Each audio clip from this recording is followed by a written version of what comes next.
Hi good morning all. Today news paper analysis ఒకసారి చూద్దాం. Main news వచ్చేసి మూడో ముంగిట మను. సో మూడో పథకం కూడా వచ్చే ఛాన్స్ ఉంది మను బాకర్కు.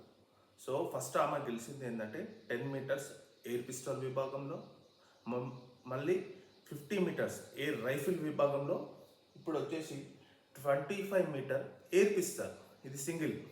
సో మొన్న వచ్చిందేమో సరబ్జీత్ సింగ్తో కలిపి వచ్చింది 50 మీటర్స్ ఎయిర్ రైఫిల్. ఫస్ట్ వచ్చేసిందేమో సింగిల్గా 10 మీటర్స్ ఎయిర్ పిస్టల్. సో ఇందులో కూడా 25 మీటర్స్ ఎయిర్ పిస్టల్ విభాగంలో కూడా ఫైనల్కి వెళ్ళింది. సో ఇందులో కూడా ఏదో ఒక పథకం వచ్చే ఛాన్స్ మాత్రం ఖచ్చితంగా ఉంది. సో ఆమెకు ముందుగా కొంచెం ఆల్ ద బెస్ట్ చెప్దాం. ఇంకొకటి ఇక్కడ గమనించాల్సింది ఒకటి ఉందంటే, మన ఇండియాలో ప్రతి సంవత్సరం, జాగ్రత్తగా గమనించండి, ప్రతి సంవత్సరం 5 లక్షల మంది ఆడపిల్లలు గర్భంలో ఉన్నారని చెప్పి వాళ్ళను చంపేస్తున్నారు, అబార్షన్ చేస్తున్నారు. ఓన్లీ రీజన్ ఏంటంటే వాళ్ళు ఆడపిల్లలు కావడమే. ప్రతి సంవత్సరం 5 లక్షల మంది. సో ఇప్పటి వరకు దాదాపు 1990 నుంచి ఇప్పటి వరకు ఒక 10 కొన్ని ఎంతోమంది ఆడపిల్లలను చంపేసేది అనమాట. కేవలం ఆడపిల్ల కావడం వల్ల అబార్షన్ చేసేది. సో ఇట్లాంటి ఆడపిల్లలు చనిపోవడం సంవత్సరానికి 5 లక్షలు అంటే ఎంత బాధాకరం చూడు. కానీ ఇప్పుడు ప్రజెంట్గా చూడండి, 140 కోట్ల భారతీయుల ఆశలను ఒక ఆడపిల్ల మను బాకరు ఇంతగా మోస్తుంది చూడండి. ఒక దేశం ప్రపంచంలో స్పోర్ట్స్ కంట్రీ అనేది ఎలా చూస్తారంటే, ఆ దేశం ఒలింపిక్స్లో వచ్చే మెడల్స్ని బట్టి అది స్పోర్ట్స్ కంట్రీయా లేకపోతే ఆ స్పోర్ట్స్కి ఎంత ఇంపార్టెన్స్ ఉన్నది అర్థమవుతుంది వరల్డ్కు. Not cricket, football. సో క్రికెట్లో గెలవగానే అది స్పోర్ట్స్ కంట్రీ అనిపించుకోదు. ఒలింపిక్ మెడల్స్ గెలవడం బట్టే ఆ కంట్రీ స్పోర్ట్స్ కంట్రీయా, స్పోర్ట్స్కి ఎంత వాల్యూ ఇస్తుంది అనేది ప్రపంచానికి తెలుస్తుందన్నమాట. సో ఇట్లాంటి ఒక ప్రపంచం యొక్క గొప్ప ఈవెంట్లో, ఇలాంటి పెద్ద ఈవెంట్లలో ఇలా 25 ఇప్పటికీ ఆల్రెడీ 2 గెలవడం భారతదేశం ఒలింపిక్ హిస్టరీలో ఇంతవరకు సెకండ్ పథకం ఎవరు గెలవలేదు. అంటే ఒకే దాంట్లో ఒకే ఒలింపిక్స్లో ఇప్పుడు 2 పథకాలు గెలిచింది ఆమె. ఇప్పుడు 3వ పథకం కూడా గెలిచే ఛాన్స్ ఉంది. సో ఆడపిల్లలు అనేది ఇప్పటికి కూడా 5 లక్షల మందిని చంపేస్తున్నారు అనవసరంగా. సో వాళ్ళను మంచిగా ట్రైన్ చేసి మంచిగా వాళ్ళ రంగాలలో కృషి చేస్తే వాళ్ళు కూడా గొప్ప వాళ్ళు అవుతారు అనడానికి నిదర్శనం ఏంటంటే మను బాకరే. సో అది. నెక్స్ట్ వచ్చేసి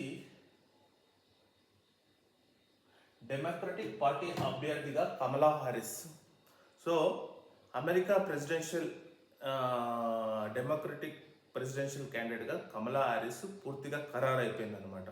సో మొన్నటి వరకు బైడెన్ ఉంటారేమో అనుకున్నా, కానీ బైడెన్ కొన్ని మిస్టేక్స్ చేయడం వల్ల అతన్ని తొలగించి ఇప్పుడు ప్రజెంట్గా ఎవరెవరో అనుకున్నారు, మిషెల్ ఒబామా అని అనుకున్నారు, కానీ మిషెల్ ఒబామా కూడా కాకుండా ఇప్పుడు కమలా హారిస్ పూర్తిగా అమెరికన్ డెమోక్రటిక్ ప్రెసిడెన్షియల్ క్యాండిడేట్గా ఖరారైపోయింది. సో ఒకవేళ డెమోక్రటిక్ పార్టీ గెలిస్తే మాత్రం కమలా హారిస్ ప్రెసిడెంట్గా కొనసాగుతారు. ఒకవేళ రిపబ్లిక్ పార్టీ గెలిస్తే మాత్రం డొనాల్డ్ ట్రంప్ ప్రెసిడెన్షియల్ క్యాండిడేట్గా తదుపరి యుఎస్గా గెలవబోతున్నారు. అదే ఇంకా ఎవరు గెలిస్తే, ఏ పార్టీ గెలిస్తే డొనాల్డ్ ట్రంపా ఆర్ కమలా హారిసా, వీళ్ళిద్దరి మధ్యనే ఉంటుంది.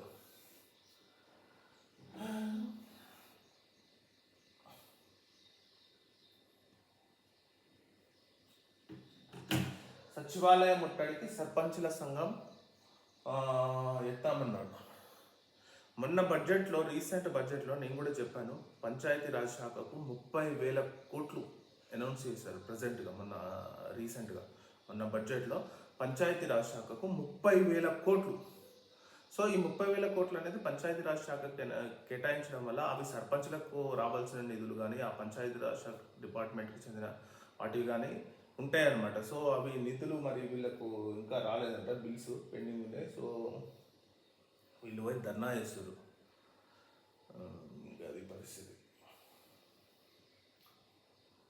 ఇంకొకటి ఏంటంటే రేవంత్ రెడ్డి నిన్న ఈరోజు ఆల్రెడీ అనౌన్స్ చేశారు, మన ఎస్సీ వర్గీకరణపై సుప్రీంకోర్టు తీర్పును హర్షించాడని ఆల్రెడీ చెప్పాను. సో ఈ నోటిఫికేషన్లో ఎస్సీ వర్గీకరణను అమలు చేసే ఛాన్స్ ఉంది.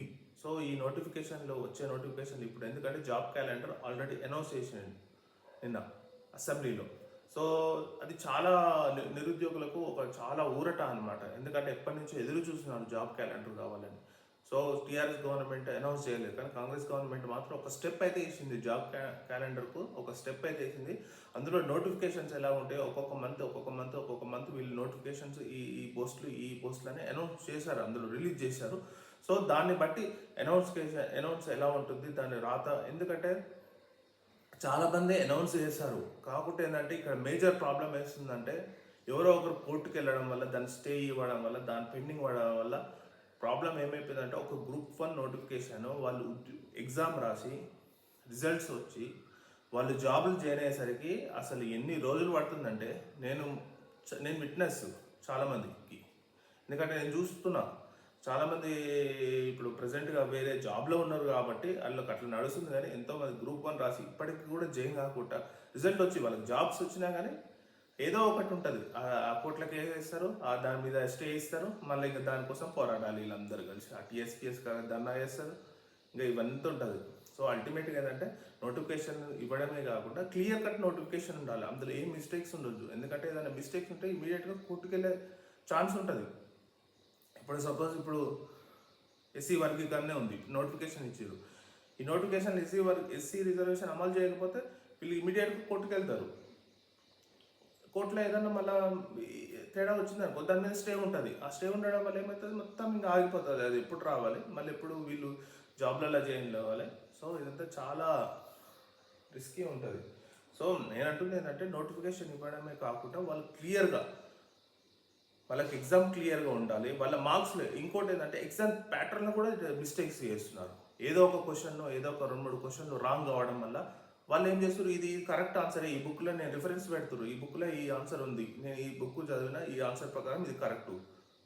సో దానివల్ల ఏమైపోతుంది, అదనంగా మార్కులన్నా కలపాల్సి వస్తుంది, దాన్ని కూడా టైం తీసుకుంటుంది. ఆ ఎగ్జామ్స్ కొన్ని క్వశ్చన్స్ కరెక్ట్ ఇవ్వకపోవడం వల్ల, మీరు క్వశ్చన్స్ ఆన్సర్స్ కరెక్ట్ దాన్ని సెట్ చేయకపోవడం వల్ల ఏమైపోతుంది, అనవసరంగా కొన్ని మార్కులు అదనంగా కలపాల్సి వస్తుంది. దానివల్ల ఉపయోగం ఏముంటుంది చెప్పు, వేరే వాళ్ళకు నష్టం తప్ప.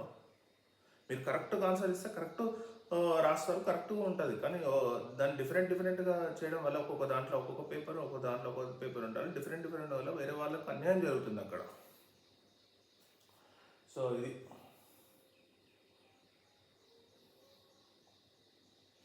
ఇంకోటి వరల్డ్ న్యూస్ వచ్చేసరికి ఇరాన్, నేను ఆల్రెడీ చెప్పాను, ఇరాన్ మాత్రం ఇజ్రాయెల్ స్ట్రైక్స్ మాత్రం వ్యూహాత్మకంగా అనౌన్స్ చేసింది, కానీ అంత స్థాయి కానీ అంత స్టామినా కానీ ఇరాన్కి ప్రజెంట్గా అయితే లేదు.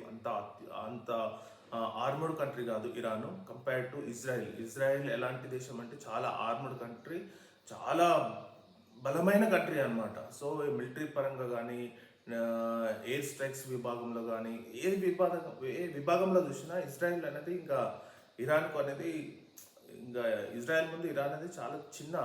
సో ఇట్లాంటి దేశం, దాని అంత పెద్ద దేశాన్ని ఢీకొనాలంటే చాలా కష్టం. కానీ వీళ్ళు మాత్రం స్ట్రైక్స్కి మాత్రం అనౌన్స్ చేశారు. ఇజ్రాయెల్ మాత్రం యాజ్ యూజువల్ హిజ్బుల్లా మీద స్ట్రైక్స్ చేస్తుంది, హయాతుల్లా అది ప్లస్ యోమన్ హైతీ రెబల్స్ మీద స్ట్రైక్ చేస్తుంది, ఇరాన్ మీద రెడీగా ఉంది స్ట్రైక్ చేసేందుకు. టర్కీ అండ్ జోర్డాన్ మీద కూడా మీరు వస్తే మిమ్మల్ని కూడా స్ట్రైక్ చేసామని వేరే. అస్సలు ఏంటంటే ఒక్కటే మాట చెప్తున్నాడు ఇది Israel prime minister Benjamin Netanyahu, మాకు ఇరాన్కు సపోర్ట్ ఇచ్చినా కానీ మిమ్మల్ని శత్రుదేశంగా చూస్తామని చెప్తున్నారు. అంటే ఎంత హెచ్చరికలు జారీ చేస్తుండో చూడు. అంటే మీరు ఒక దేశానికి, ఇరాన్కు మీరు సపోర్ట్ ఇచ్చినా మిమ్మల్ని మేము శత్రుదేశంగా పరిగణించాల్సి ఉంటుంది అన్న విధంగా మాట్లాడుతుండ్రు ఎవరు, Benjamin Netanyahu, Israel prime minister. అంటే చూడు వాళ్ళు ఎంత కసిగా ఉన్నారు. ఈసారి మాత్రం పాలస్తీనాను మొత్తం, అసలు హమాస్ను ఏదైతే ఆర్గనైజేషన్ ఉందిగా హమాస్ సంస్థను, ఆ మొత్తాన్ని కూలగొట్టి అసలు ఇంకా ఈ టర్మ్కి వచ్చేసరికి, ఎందుకంటే ఇజ్రాయెల్ వాళ్ళు కూడా చాలా నష్టపోయారు. వాళ్ళు కూడా మొన్న అయితే మరీ ఘోరం, చిన్నపిల్లలు 12-15 మంది ఒక ఫుట్బాల్ స్టేడియంలో హెజ్బుల్లా లీడరు హెజ్బుల్లా లెబనాన్ మీద స్ట్రైక్ చేస్తే పాపం వాళ్ళు చనిపోయారు. సో ఇండియన్ గవర్నమెంట్ కూడా ఆల్రెడీ ఇన్ఫర్మేషన్ ఇచ్చింది, లెబనాన్లో ఎవరైనా భారతీయులు ఉంటే ఇమీడియట్గా వచ్చేసేయండి బాబు, అక్కడ పరిస్థితులు మాత్రం ప్రమాదకరంగా ఉన్నాయి, ఇజ్రాయెల్ స్ట్రైక్స్ చేస్తుంది, సో ఇమీడియట్గా వచ్చేయమని చెప్తున్నారు. సో అదనమాట పరిస్థితి. సో ఓకే అండి, థ్యాంక్ యూ వెరీ మచ్. ఇంకా న్యూస్ అనాలిసిస్ క్లోజ్ చేస్తున్నాను.